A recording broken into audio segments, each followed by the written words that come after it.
Hello everyone, good morning সবাইকে। আশা করি তোমরা সবাই ভালো আছো, আমিও খুব ভালো আছি। তো এই দেখো বাবুসোনার বাবা ঘুমাচ্ছিল, প্রায় 7টা বাজতে গেছে। কালকে বাবুসোনা প্রায় 10টার দিকে ঘুমিয়েছে, তো তাই এখনও ঘুমাচ্ছে। তো সকালবেলায় উঠে দেখি মা উঠোনটা ঝাড় দেয়নি, সেজন্য আমি উঠোনটা ঝাড় দিয়ে নিচ্ছিলাম। আর বাবা কাজে যাবে, সেই জন্য উঠোন ঝাড় দিতে পারেনি, নয়তো অন্য কোনো দিন ঝাড় দিয়ে নেয় সকাল সকাল। তো আজকে আমি ঝাড় দিচ্ছিলাম, ঝাড় দেয়নি সেই জন্য। তো আমাদের উঠোনটা অনেক বড়, তো তাই জন্য সময় লাগে অনেক। তো দেখলাম টাইম কলে জল চলে এসছে, সেজন্য বালতিতে ভরে নিচ্ছিলাম। সকালে পুজো দেওয়ার পর ঠাকুরের থালা বাসনগুলো মাজা হবে সেই জন্য। তো তারপর আমি ঘরে চলে এসেছি, দুটোই ঘর আর বারান্দাটা ঝাড় দিয়ে নিচ্ছি। তো মা আর বাবা কি কথা বলছিল, তো প্রায় আমার ঝাড় দেওয়া হয়ে গেছে। ঝাড় দেওয়ার পর আমি ঘরটা লেপে নিচ্ছি, মানে দরজার সামনে আর কি একটুখানি জায়গায় লেপে নেওয়ার পর আমি বাবুসোনার জামা কাপড়গুলো কলের পাড়ে নিয়ে যাচ্ছি ধোয়ার জন্য। তো টাইম কলের জলে আমি বেশিরভাগ টাইমে ধুই সকালবেলায়। যদি বাবুসোনা উঠে পড়ে, যদি আমিও ওর সাথে সাথে উঠি, তাহলে অনেক সময় জল পাই না, তো সেই জন্য কলের জলে সেই তখন ধোয়া হয়। তো যখন জল পাই আমি তখন টাইম কলের জলেই আমি জামা কাপড়গুলো ধুয়ে নিই। ওর সব দিন তো সমান হয় না আর কি। তো ধোয়ার পর আমি মেলে দিয়ে চলে এসেছি ঘরে, দেখি বাবুসোনা উঠে পড়েছে। তো ওকে জামা কাপড় পরিয়ে আমি রাস্তার দিকে চলে এসেছি। তো দেখো বাজারে অনেক লোক। আমি আমাদের মানে রাস্তার পাশে আর কি তুলসী গাছ আছে, সেখান থেকে তুলসী পাতা ছিঁড়ছিলাম। বাবুসোনার আর আমার ঠান্ডা লেগেছে, কাশি হচ্ছে খুব, সেজন্য পাতার রস করে বাবুসোনাকে খাওয়াবো। তো দেখি বাবুসোনাও আসছে আমার সাথে, আমি চলে এসেছি যেহেতু, সেই জন্য বাবুসোনাও পিছন পিছন এসছে। তো কালকে এক বার্থডে বাড়িতে গেছিলাম, তো সেখান থেকে বাবুসোনা একটা বেলুন নিয়ে এসছে।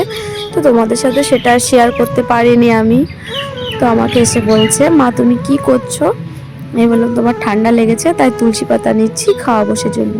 আর আমার কাছে ছিল বাটি, ও বাটিটা বারবার চাইছিল, তো আমার কাছ থেকে বাটিটা নিয়েও নিয়েছে। তো আমি তারপরে ওকে বলছি যে তোমার কাছে থাকলে পাতাগুলো পড়ে যাবে, আমার আবার ছিঁড়তে হবে, তুমি দাও বাটিটা আর কি আমার কাছে। তো তুলসী পাতা ছেঁড়া হয়ে গেছে, এখানে বাকুসা পাতার গাছ আছে, তো এখান থেকে দুটো পাতা নিয়ে নিচ্ছি। শুনেছি বাকুসা পাতার রস আর কি খেলে পরে নাকি ঠান্ডা খুব তাড়াতাড়ি সেরে যায়, কাশিও সেরে যায়। তো নেওয়ার পর আমি ঘরে চলে এসেছি মধুটা নেওয়ার জন্য। ধোয়া হয়ে গেছে পাতা, তো মধু নিয়ে আমি বসে থেকে পাতাটা হাত দিয়েই ডলে নিচ্ছিলাম।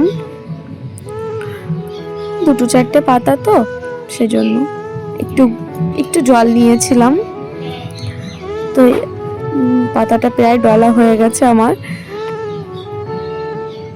তো চা ছেঁকনি নিয়ে এসে আমি ছেঁকে নেব, কুচি কুচি পাতা রয়েছে তো সেজন্য, নয়তো খেতে গেলে আবার কেমন করবে। তো আমি মধু দিয়ে নিলাম, মধু দিয়ে আমি গলিয়ে নিয়েছি। আর ও ঠাম্মির কাছে ছিল, তো ঠাম্মির কাছ থেকে আমি জোর করে নিচ্ছিলাম, তো আসতে চাইছিল না। ও জানে আমি ওকেই খাওয়াবো ওই পাতার রসটা। তো দেখো আমি পাতাটা ওকে খাওয়ানোর জন্য ওকে কোলের উপর শুইয়ে নিয়েছিলাম। আর দেখো ও খেতেই চাইছে না, ওর মুখ আমি একদম টিপে তাই হা করিয়ে তাই খাওয়াচ্ছিলাম।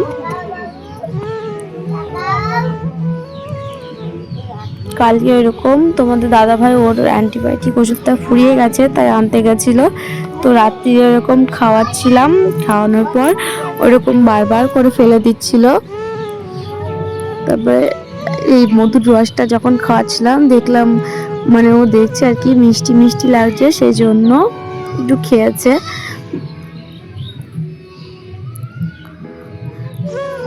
ওষুধও আমার এরকম জোর করেই খাওয়াতে হয়, নয়তো খেতে চায় না।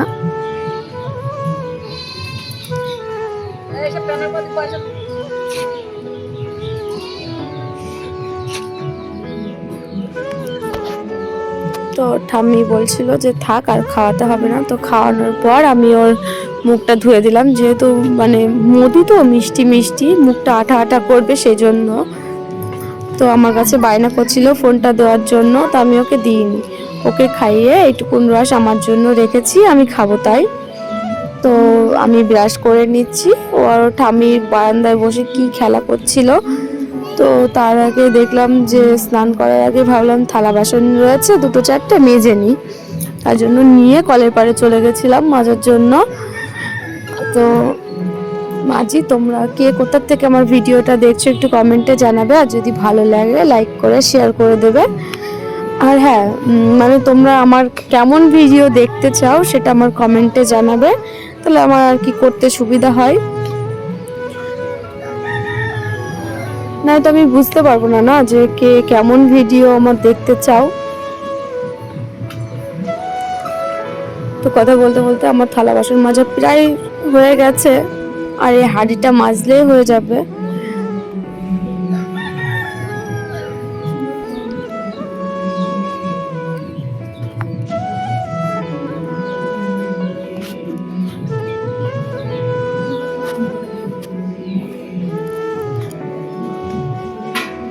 তো আমি ভিডিও যেহেতু পারি না, তাও কোনো মতে করছি আর কি। তোমরা যদি আমার পাশে থাকো আমার আগ্রহটা আরও বেশি বেড়ে যাবে। মানে আমি তো ভাবিনি কখনো ভিডিও করব, কিন্তু ইচ্ছা বলে না, মানুষের ইচ্ছা কত কি না হয়। তো কথা বলতে বলতে আমার থালা বাসন ধোয়া হয়ে গেছে। ধোয়ার পর আমি ঠাকুর ঘরে চলে গেছি স্নান করে। তো দেখো সকাল সকাল তোমরাও মাকে একটু দর্শন করে নাও। তো সকালবেলায় ভালোই ঠান্ডা থাকে, তো তার জন্য চাদরগুলো আর খুলে দিচ্ছি না। তো সকালে বাসি ফুলগুলো আমি ফেলে দিয়ে ঠাকুর ঘরটা ঝাড় দিয়ে নিচ্ছি। তো এই যে ফুল আমাদের কাছে ফোটেনি আজকে, দেখি তো পাশের বাড়ির থেকে চেয়ে নিয়ে এসছি। আর বাবুসোনা এসে দুষ্টুমি করছিল। তো আমার ফলগুলো প্রায় কাটা হয়ে গেছে, তো দুধ কলা দেবো, তো সেজন্য কলা ছিলে নিচ্ছিলাম, ছিলে বাটায় দিয়ে দিচ্ছিলাম। আমরা দুধ আর কি যদি সকালে পাই তাহলে সকালে, আর মানে দুপুর বেলায় দিই। আর যদি দুপুর বেলায় পাই তাহলে দুপুর বেলায় আর সন্ধ্যা বেলায় দিই। তো তার সাথে আজকে শনিবার, সেজন্য ফল প্রসাদও আছে। তো আমি প্রদীপগুলো ধরিয়ে নিচ্ছিলাম। ধরানোর পর ওই মা কালীকে প্রসাদ দিয়ে এসে মাকে সিঁদুর পরিয়ে দিচ্ছিলাম। তো মাকে সিঁদুর পরিয়ে আমি পায়ের গোড়ায় ফুল দিয়ে দিচ্ছিলাম। দেওয়ার পর আমি পুজোটা দিয়ে নিই।